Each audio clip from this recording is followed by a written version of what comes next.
Thank you, Deputy Presiding Officer. Can I move the amendment in my name? At the beginning of a new year, there might have been an opportunity for a new approach from this government.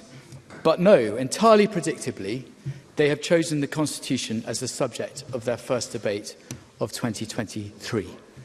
We have an ongoing global cost of living crisis. We have a bitter and violent war in Europe, and we have total turmoil in our public services here in Scotland. The NHS on its knees, primary schools closed today, many secondary schools closed tomorrow, and at the top of this government's list of priorities in this chamber, another independence referendum. What on earth are they thinking? This debate is nothing short of shameful, Presiding Officer. If the passion and energy expended today was concentrated instead on health education, we would be in a much better place. Not least because as a matter of law, it is now unequivocally clear that this Parliament does not have the power to legislate for a referendum on Scottish independence. The Supreme Court's judgment in November was unambiguous. With that in mind, it begs the question as to why we are here once again debating this issue. It may be that the SNP needs to give its hardcore supporters some red meat to keep them happy. It may be that this government has completely ran out of new ideas on how to deliver for the people of Scotland. It may be that the only thing the SNP wants to talk about is the Constitution because it has failed so monumentally elsewhere. Let's take the NHS as one obvious example.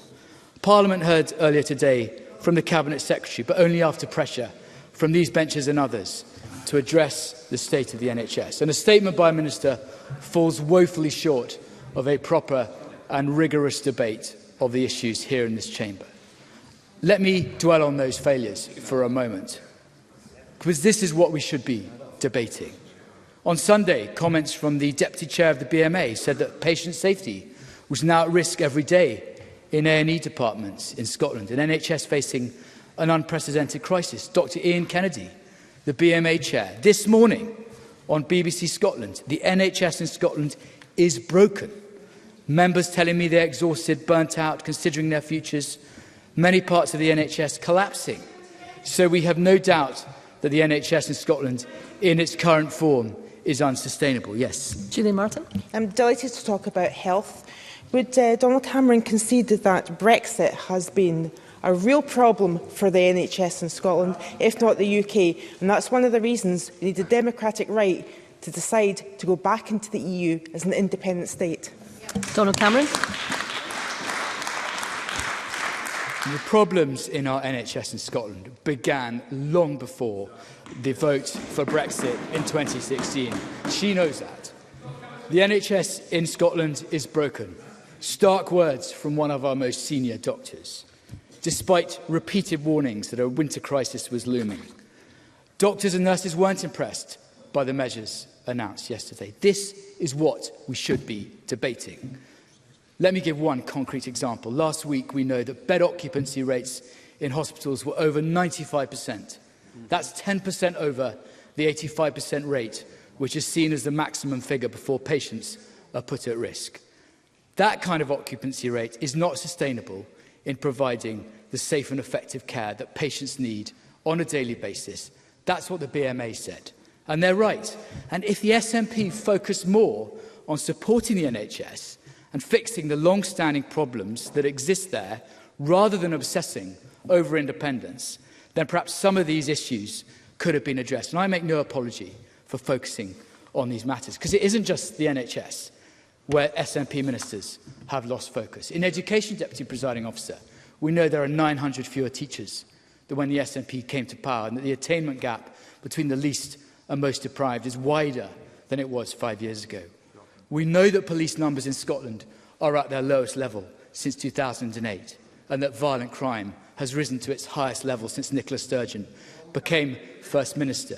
And we know that in transport, this SNP government has presided over the botched nationalisation of Ferguson Marine. The delay of 2 ferries could run into £200 million over budget, with island communities suffering as a result. Failure after failure after failure, and all because this government has only one real priority.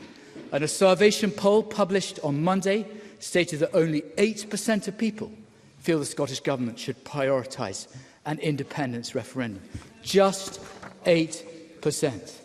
So turning to what the Cabinet Secretary's motion says, if the SNP were honest about listening to and respecting the wishes of the people of Scotland, then they would appreciate that Scotland expressed its view barely 8 years ago in the referendum that the UK Government agreed to in 2014. A referendum that countless members on the SNP benches called a once-in-a-lifetime referendum. Even the Cabinet Secretary called it the opportunity of a lifetime. Well, given that opportunity, the people of Scotland voted decisively to keep Scotland in our United Kingdom and rejected independence. And we and others have always respected that outcome. The SNP and the Greens have never accepted it. And that's why the way in which this debate is being framed today is utterly ludicrous and indeed hypocritical. So to conclude, Deputy Presiding Officer, the SNP Green Government's obsession with agitating for a referendum that nobody wants is actually harming our public services. The Government has taken its eye off the ball for too long, and people across Scotland are noticing. They are seeing the crisis unfold in our NHS. They are seeing standards falling in education and the attainment gap widening. They are seeing increasingly poor performances in public transport.